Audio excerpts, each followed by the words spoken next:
Hello traders, welcome to my YouTube channel. तो I hope आप लोग यहाँ पे बहुत अच्छे होंगे एंड गाइस आप लोग की ट्रेडिंग जो है वो काफ़ी अच्छी चल रही होगी क्योंकि मार्केट यहाँ पे बहुत अच्छे चल रहे हैं और मार्केट्स यहाँ पे ऑल टाइम हाईज भी लगा रहे हैं। आज हम लोग समझने वाले हैं गाइस इसी बेसिस पे एक बहुत ही इंटरेस्टिंग टॉपिक है, बहुत ही मजेदार टॉपिक है। इसमें आपको मैं ये बताऊंगा कि आपको अपना टाइम फ्रेम एक मार्केट के अंदर चूज करना पड़ेगा। मतलब नो योर टाइम फ्रेम्स, मतलब आपको पता होना चाहिए कि आपको कौन से टाइम फ्रेम्स पे यहाँ पे ट्रेड करना है क्योंकि मार्केट में चार तरीके के ट्रेडर्स होते हैं। अब चारों अलग अलग टाइम फ्रेम पे यहाँ पे ट्रेड करते हैं। जैसे मान लो मैं एक स्कैल्पर हूँ तो मैं छोटे टाइम फ्रेम यहाँ पे चूज करूंगा। अब स्कैल्पर का काम होता क्या है? स्कैल्पर करता है मार्केट्स में क्विक मनी के पीछे जाता है, मतलब एक तरीके से छोटे छोटे मोमेंटम को यहाँ पे वो कैप्चर करता है। स्कैल्पर्स तो हो गया, चलो अलग बात है। अब उसके अलावा और तीन कौन कौन से वो समझो। सेकंड हमारा यहाँ पे है डे ट्रेडर्स। अब डे ट्रेडर्स कैसे ट्रेड करते हैं मार्केट में? डे ट्रेडर्स को भी ट्रेड करने के लिए क्या करना होता है, अपना पूरा दिन यहाँ पे जो है उसको ट्रेडिंग के अंदर लगाना पड़ता है। मतलब कि आप जब भी मार्केट को टेक्निकली एनालाइज करते हो तो उसको आप डेली बेसिस के हिसाब से देखोगे। अब जैसे स्कैल्पिंग का मैंने आप लोगों को बताया, तो आप टेक्निकल एनालिसिस के अंदर कैसे करोगे? आप छोटे टाइम फ्रेम के अंदर ही करोगे, जिससे आपको सिर्फ स्कैल्पिंग मूव्स यहाँ पे कैप्चर करने पड़ेंगे, मतलब छोटे छोटे मूव्स के लिए। अब डे ट्रेडर क्या करता है, वो एक दिन का पूरा मोमेंटम देखता है कि मैं अगले दिन मार्केट कैसा रिएक्ट करे, क्योंकि उसकी जो पोजीशन होती है वो पूरी एक दिन तक होल्ड होती है। मान लो सुबह उसने पोजीशन ली और शाम तक उसकी पोजीशन चली, तो इसको हम लोग कहते हैं डे ट्रेडर। स्कैल्पर्स किसको कहते हैं? जो एक एक मिनट दो दो मिनट में अपना स्कैल्प करके बाहर हो जाता है। अब थर्ड वन यहाँ पे हमारा आता है स्विंग ट्रेडर्स। अब स्विंग ट्रेडर्स क्या होते हैं? बहुत लोगों को पता होगा कि स्विंग ट्रेडर्स होते क्या है। जैसे मान लो एक महीने के लिए जो अपने ट्रेड्स होल्ड करते हैं, या फिर 2 महीने के लिए, 3 महीने के लिए, 6 महीने के लिए, ये होते हैं हमारे स्विंग ट्रेडर्स। अब स्विंग ट्रेडर्स ज्यादा से ज्यादा 6 महीने तक अपने ट्रेड्स यहाँ पे होल्ड करते हैं, उससे ज्यादा यहाँ पे नहीं करते। ज्यादातर की मैं आपको बात बता रहा हूँ, जो एक रेट है ओवरऑल, मतलब परसेंटेज की, इतने लोग इतने डेज तक ही ट्रेड्स को ज्यादातर होल्ड करते हैं। अब देखो स्विंग ट्रेडर्स का काम क्या है। स्विंग ट्रेडर्स ज्यादा से ज्यादा हायर टाइम फ्रेम को यहाँ पे चूज करते हैं, जिससे उनको हायर टाइम फ्रेम के हिसाब से हायर प्रोबेबिलिटी ट्रेड्स यहाँ पे मिले। क्योंकि अगर वो छोटे टाइम फ्रेम को देख के यहाँ पे बड़े मूव्स के लिए यहाँ पे जाएंगे तो वो चीज वहाँ पे पॉसिबल नहीं है। हमेशा मैं भी आपको प्रीवियस वीडियोस में भी मैंने आप लोगों को समझाया है कि आपको बड़े से छोटे टाइम फ्रेम पे आना है, ना कि छोटे से बड़े टाइम फ्रेम पे जाना है। इसलिए जो स्विंग ट्रेडर्स होते हैं वो मोटा मोटी यहाँ पे हायर टाइम फ्रेम को यहाँ पे चूज करते हैं। ठीक है, अब स्विंग ट्रेडर्स के अलावा भी एक और ट्रेडर है जो यहाँ पे अपने ट्रेड्स बनाता है, वो है हमारी पोजिशनल ट्रेडर्स। अब पोजिशनल ट्रेडर्स क्या होते हैं? जो बिल्कुल नीचे से बैठे, मतलब बॉटम से आपको ट्रेड्स लेते हुए दिखेंगे और लास्ट तक बिल्कुल लॉन्ग टर्म के हिसाब से यहाँ पे होल्ड करेंगे। इसका मतलब ही होता है पोजिशनल मींस लॉन्ग टर्म। अब लॉन्ग टर्म का मतलब ये है कि आपकी जो ट्रेड्स है वो काफी दिनों तक यहाँ पे क्या है, होल्ड रहेगी। अब होल्ड रहेगी तो उससे आपको क्या फायदा है कि आपको यहाँ पे मेंटली स्ट्रेस कम होगा। अब देखो चारों चीज के अंदर ना सबसे ज्यादा स्ट्रेस किसमें होता है, ये लोग ये चीज आप भी जानते होंगे। स्कैल्पर जो होता है उसके दिमाग में हमेशा स्ट्रेस चलता रहता है, क्योंकि उसका जो मोमेंटम है उसको छोटे छोटे मूव्स मार्केट में जल्दी से जल्दी यहाँ पे लेके निकलना होता है और अपना स्टॉप लॉस और सारी चीजें मैनेज करनी होती है। और डेली वाले को भी कम लॉस स्ट्रेस होगा क्योंकि वो बड़े टाइम फ्रेम को चूज करता है। साथ साथ में जो स्विंग ट्रेडर्स है उसको भी कम स्ट्रेस होगा और पोजिशन वालों को और कम होगा, क्योंकि इन्होंने पहले से ही अपने दिमाग में बैठा रखा होता है कि मेरे को या तो ट्रेड्स को छोटे एसएल पे काटना है, या तो मेरे को इसको लॉन्ग टर्म होल्ड करना है। मतलब जहां तक मार्केट को मैं एक्सपेक्ट कर रहा हूँ, मान लो मैंने मार्केट में 2000 पे बाइंग करी, ठीक है, 2000 पे बाइंग करी तो मेरा टारगेट है कि मेरे को इसको 10,000 पे निकालना, तो मैं 10,000 तक ही बैठूंगा। मैं ऐसा नहीं है कि अब बीच में निकल जाऊंगा, या मेरा तो प्रॉफिट बहुत अच्छा आ रहा है या फिर मेरा प्रॉफिट बहुत बेकार आ रहा है, लॉस हो रहा है, तो उसके हिसाब से नहीं। उनको या तो एक स्ट्रिक्ट एसएल और स्ट्रिक्ट टारगेट, वो होता है पोजिशनल ट्रेडर का काम, इसीलिए उनको यहाँ पे स्ट्रेस कम होता है। अब आपको डिसाइड करना है कि आप इन चारों में से कौन से हो। अब इसमें से चारों में से आपको टाइम फ्रेम्स कैसे कैसे चूज करने हैं, ये मैं आपको अभी स्क्रीन पर ले जाकर सारी चीजें बिल्कुल क्लियरली समझाऊंगा कि आपको किस मिनट से किस मिनट पे शिफ्ट करना होता है इन चारों ट्रेडर्स के हिसाब से। तो आपको अपना एक टाइम फ्रेम इसके बाद डिसाइड करना पड़ेगा, जिससे आप भी जब भी टेक्निकल एनालिसिस करोगे मार्केट के अंदर तो आपको पता होगा कि हाँ मेरा ये टाइम फ्रेम है और मेरे को इसी टाइम फ्रेम पे ट्रेड करना है, और मैं इसी तरीके से आने वाले टाइम में भी ट्रेड करूंगा या फिर करूंगी, क्योंकि आजकल दोनों ट्रेडर है। तो आप भी डिसाइड करो और आप भी इस तरीके से ट्रेड करोगे जैसे ही मैं अभी आपको बताऊंगा। और अभी चलते हैं हम लोग यहाँ पे स्क्रीन पे, और उसमें आपको मैं जो जो चीजें समझाऊंगा प्लीज आप लोग एक बार नोट जरूर कर लेना। और गाइस इंस्टाग्राम और टेलीग्राम पे हमें फॉलो जरूर करना, क्योंकि उसका लिंक मैंने आप लोगों को डिस्क्रिप्शन दे रखा है, क्योंकि सारे डेली बेसिस के अपडेट्स जो है वो मैं वहाँ शेयर करता हूँ। और साथ में मेरे ट्रेड करना है तो मेरी कम्युनिटी जाके वहाँ पे भी ज्वाइन कर सकते हो, ठीक है। और साथ साथ में एक अच्छा ब्रोकर भी ढूंढ रहे हो तो उसका लिंक भी मैंने यहाँ पे डिस्क्रिप्शन में डाला हुआ है, तो जाके सारी चीजें आप लोग चेकआउट करो और इस वीडियो को एंड तक जरूर देखना, क्योंकि तभी आपको पता चलेगा कि आपका कौन सा टाइम फ्रेम है जो आप आज की डेट में यहाँ पे ट्रेड कर रहे हो, जिसके बेसिस पे, ठीक है। तो चलते हैं स्क्रीन पे। अब यहाँ पे हम लोग स्क्रीन पे समझते हैं, यहाँ पे मैंने लिखा हुआ हुआ है नो योर टाइम फ्रेम। अब टीएफ का मतलब है टाइम फ्रेम, शॉर्ट फॉर्म में मैंने यहाँ पे लिखा हुआ है। अब आपको इसके अंदर मैं समझाता हूँ कि आपको क्या पता होना चाहिए। देखो टाइम फ्रेम, जब भी हम लोग टाइम फ्रेम की बात करते हैं तो उसके अंदर एक और नेम आता है, क्या? Technical analysis. क्योंकि टेक्निकल एनालिसिस हम लोग कब करते हैं? जब हमें अपना टाइम फ्रेम यहाँ पे पता हो। तो इन दोनों का जो मतलब रिलेशन है वो एक दूसरे से जुड़ा हुआ है। तो टाइम फ्रेम और टेक्निकल एनालिसिस, ये दोनों चीज आप लोगों को अपने लिए पता होनी चाहिए। जैसे मैंने आप लोगों को 4 ट्रेडर्स का बताया कि कौन कौन से होते हैं। स्कैल्पर्स होता है, डे ट्रेडर्स होता है, और स्विंग होता है, और उसके साथ साथ एक हमारा पोजिशनल। तो ये 4 होते हैं। अब इन चारों में से आपको कैसे कैसे टाइम फ्रेम के हिसाब से ट्रेड करना होता है वो समझो यहाँ पे। अब आप तो सबसे पहले मैं बात करने वाला हूँ यहाँ पे स्कैल्पर की। ठीक है, स्कैल्पर कौन सा टाइम फ्रेम देखता है ट्रेड करने के लिए? अब स्कैल्पर जो टाइम फ्रेम देखता है वो 2 टाइम फ्रेम देखता है। ठीक है, 1 मिनट और 15 मिनट्स। अब 15 मिनट्स क्यों देखता है और 1 मिनट क्यों देखता है? 15 मिनट्स से वो एक छोटा मार्केट स्ट्रक्चर यहाँ पे देखता है कि मार्केट का स्ट्रक्चर क्या चल रहा है। सॉरी। 15 मिनट्स पे वो देखता है कि मार्केट का यहाँ पे क्या चल रहा है, स्ट्रक्चर चल रहा है। मार्केट स्ट्रक्चर अगर आपको पता चल जाएगा एक बार में, तभी तो आप वहाँ पे 1 मिनट पे एंट्री ले पाओगे। अगर आप 1 मिनट पे ही जाओगे स्ट्रक्चर देखने, तो उस बीच में आपको क्या होगा कि आप वहाँ पे अपनी एंट्रीज जो है वो सही से आइडेंटिफाई या फिर फाइंड आउट नहीं कर पाओगे कि ये चीज़ सही है या ये चीज़ गलत है। ठीक है, तो ये बात मैंने स्कैल्पर के लिए करी। अब चाहे तो आप इसमें 15 मिनट्स में एक और टाइम फ्रेम यहाँ पे ऐड कर सकते हो, वो है 5 मिनट्स। सदाबहार टाइम फ्रेम। हर एक बंदा जो भी ट्रेडिंग करने आता है 5 मिनट पे जरूर देखता है कि 5 मिनट पे क्या चल रहा है। ठीक है, 15 मिनट पे देखा, 5 मिनट पे देखा एंड 1 मिनट पे अपनी एंट्रीज बनाई। तो ये काम किसका है? स्कैल्पर का काम है। अब आगे हम लोग बात करते हैं दोबारा डे ट्रेडर की। अब डे ट्रेडर क्या करते हैं, कैसे टाइम फ्रेम्स को आइडेंटिफाई करते हैं और उसके बेसिस पर ट्रेड्स उठाते हैं। अब डे ट्रेडर्स भी यहाँ पे 3 टाइम फ्रेम यूज करते हैं, 15 minute, 30 minutes and 1 hour. 3 time frame यहाँ पे जो है हमारे डे ट्रेडर्स यूज करते हैं। अब 1 आवर किस लिए यूज करते हैं? सेम बात, मार्केट स्ट्रक्चर को आइडेंटिफाई करने के लिए या फिर ट्रेंड को आइडेंटिफाई करने के लिए। ठीक है, इन दोनों में से किसी एक चीज को देखने के लिए यहाँ पे 1 आवर का टाइम फ्रेम होता है यूज। दोनों ही चीज आप मान लो। ठीक है, अब 30 मिनट्स पे क्या देखते हैं? 30 मिनट्स पे स्मॉलर जोन्स कि जहां पे मान लो 1 आवर पे तो मैंने देख लिया। अब वही चीज अगर 30 मिनट्स पे भी देखने जाऊंगा तो कुछ चीजें अलग भी दिखेंगी। छोटे छोटे जोन्स जो होते हैं वो 30 मिनट्स पे आपको दिख जाएंगे। अब 15 मिनट्स पे आने के बाद मैं क्या करूंगा यहाँ पे?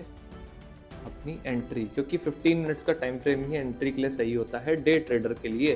तो डे ट्रेडर 3 टाइम फ्रेम कौन कौन से यूज करता है आपको मैंने क्लियर कर दिया, 1 आवर, 30 मिनट्स और 15 मिनट्स।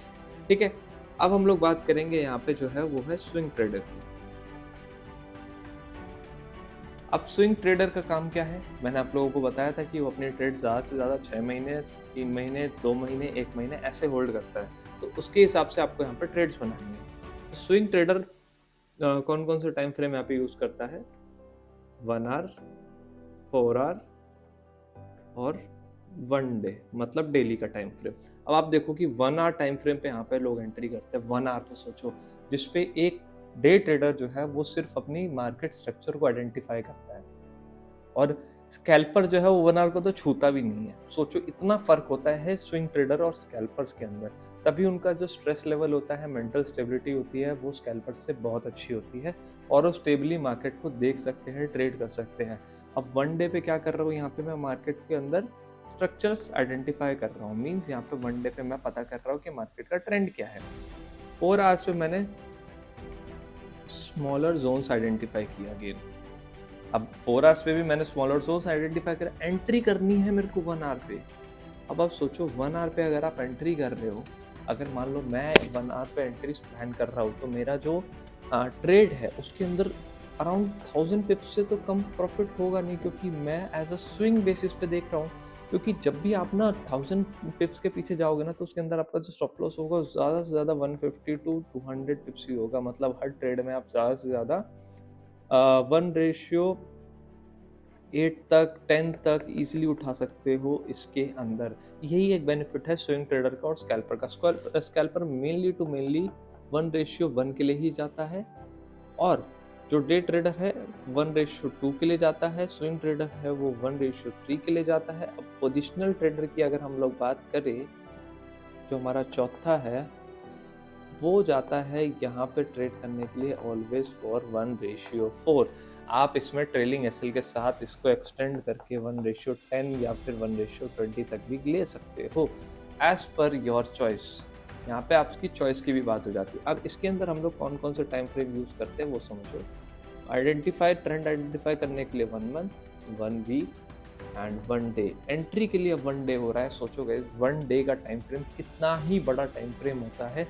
यहाँ पे आप और मैं बिल्कुल अच्छे से ये चीज़ जानते हैं कि 1 डे का टाइम फ्रेम अगर कोई बंदा यहाँ पे यूज़ कर रहा है, तो एंट्री के लिए तो उसको कितना वेट करना पड़ेगा, कितना पेशेंसली बैठना पड़ेगा अपने ट्रेड में एंट्री लेने के लिए, क्योंकि स्टॉप लॉस और सारी चीज़ें यहाँ पे बिल्कुल अच्छे से आइडेंटिफाई करनी होती है।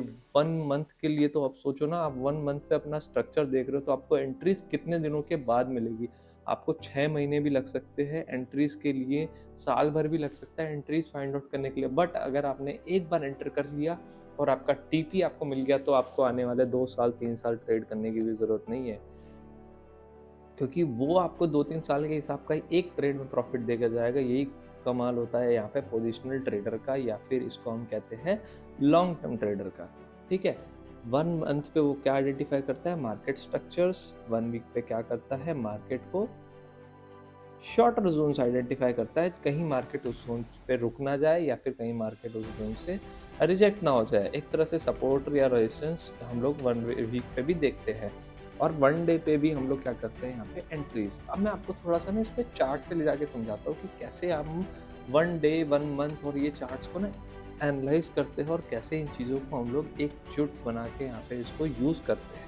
ठीक है, ये सारी चीज़ आई होप आप लोगों ने यहाँ पे नोट भी कर ली होगी। अगर आप लोग सीरियसली ट्रेडिंग को सीखना चाहते हो, तो मेरे हिसाब से आप लोग इस चीज़ को ज़रूर देख रहे होंगे अच्छे से। ठीक है, तो यहाँ पे आप देखो, मैं अभी गोल्ड का चार्ट मैंने ओपन किया है। गोल्ड का चार्ट में 5 मिनट पे ओपन है। मैं इसको सबसे पहले ओपन करता हूँ 1 मंथ पे। अब 1 मंथ पे मेरे को यहाँ पे क्या दिख रहा है, 1 मंथ पे मेरे को यहाँ पे दिख रहा है कि मार्केट ने सबसे पहला इस एरिया में मार्केट ने एक अच्छा खासा ब्रेकआउट दिया है। अब इस ब्रेकआउट पे क्या है, अगर आपने ट्रेड्स प्लान करी होती तो आपका stop loss just below this, entry above this candle, and आपका जो टारगेट होता वो मैंने आपको जैसे बताया भी कि आप इसमें लंबे टारगेट्स होल्ड कर सकते हो, लंबे लॉन्ग टर्म के हिसाब से। तो ये यहाँ पे एक अच्छा खासा ब्रेकआउट स्ट्रक्चर मार्केट ने क्रिएट किया था। अब यहाँ पे एंट्री करने के बाद मान लो मैं 1 मंथ पे मैंने डिसाइड किया कि मेरे को यहाँ एंट्री करनी है। अब 1 वीक पे जाता हूँ मैं। 1 वीक पे मेरे को क्या दिख रहा है कि मार्केट यहाँ पे एक और स्ट्रक्चर क्रिएट कर रहा है। जैसे मैंने आपको बताया, छोटे छोटे लेवल्स भी देखना बहुत ज़रूरी। एक और स्ट्रक्चर सबसे पहले उसमें तो मार्केट ने यहाँ पे देखो ट्रैप किया लोगों को। Look at this, look at hit. यहाँ पे मार्केट ने लोगों को ट्रैप किया। ट्रैप करने के बाद वापस नीचे आया, एंड अगेन जब मार्केट ने स्ट्रॉन्ग बुलिश कैंडल दिया, आप यहीं एंट्री बनाओ, यहाँ स्टॉप लॉस को hold for a long term trade. ठीक है, अब इसी बेसिस पे हम लोग 1 डे पे भी जाएंगे, और 1 डे पे भी मैं आपको दिखाता हूँ कि स्विंग पोजिशनल ट्रेडर कैसे एंट्रीज बनाते हैं। यहाँ देखो 1 डे पे भी और चीज़ें नज़र आई। सेम स्ट्रक्चर, इसमें आपको जो स्टॉप लॉस है वो और छोटा हो जाएगा। यहाँ पे यहाँ एंट्री करो, यहीं लगा दो स्टॉप लॉस। ज़रूरी नहीं है कि बॉटम पे ही लगाना, मिड में लगा दो, और यहाँ से आप होल्ड करते चलो। फ़ायदा किस में है और कैसे आप लोगों को ट्रेड करना है, अपना टाइम फ्रेम कैसे डिसाइड करना है, आई होप आप लोगों को यहाँ पे ये चीज़ समझ आ रही होंगी। अब ठीक है, अब मैं आपको एक और चीज़ समझाता हूँ। यहाँ पे मैं एक बार चार्ट से सारी चीज़ें रिमूव करता हूँ।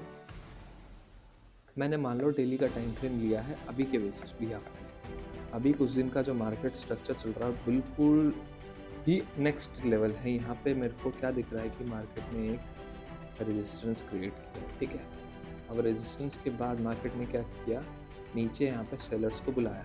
सेलर्स को बुलाने के बाद यहाँ पे मार्केट ने दे दी अपसाइड पे क्लोजिंग। अब इस क्लोजिंग पे भी जो लोग जानते होंगे यहाँ पे ट्रैप ट्रेडिंग करना, वो यहीं पे अपनी एंट्री बना चुके होंगे, below the this candle SL रख के चुपचाप ट्रेड को होल्ड कर रहे होंगे आज की डेट में भी। तो ये एक तरह से हमारी कौन सी ट्रेड हो गई, स्विंग ट्रेड। ये मैंने आपको मतलब हाँ, वन डे के टाइम फ्रेम पे ही बता दिया है कि आप स्विंग ट्रेड वन डे पे भी डिसाइड कर सकते हो। ज़रूरी नहीं है कि आपको एंट्री लेने के लिए आप जाओ 30 मिनट्स पे, 15 मिनट्स पे, ठीक है। तो यहाँ पे वन डे पे मान लो मैंने यहाँ पे आप लोगों के लिए ये चीज़ क्रिएट करी। अब मैं एक बार इसको इसको भी यहाँ पे रिमूव करता हूँ।